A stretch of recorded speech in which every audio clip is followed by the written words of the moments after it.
largely lies in localizing them and in contextualizing them. The Sustainable Development Goals are a global agenda, but they have to make sense at the national level within countries. They have to make sense as well at the local level.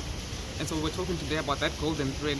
Local development plans need to link to national development plans, regional plans, ultimately to the SDGs as well. And in that localization, the media is very important.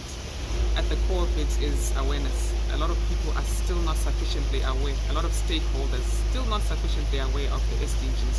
And if they're not fully aware, it's difficult for them to play their role and to do their job and to make their contribution. And so journalists really, the media rather, has an important role to play in ensuring that those messages go out there, in ensuring education among stakeholders, and in helping to facilitate everybody in society, including individuals, to play their roles in the SDGs, because even at an individual level, we all have a role that we can play in the SDGs, even within our own homes.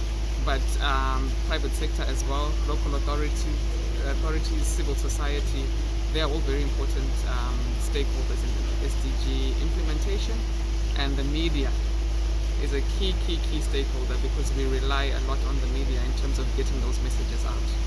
Thank you.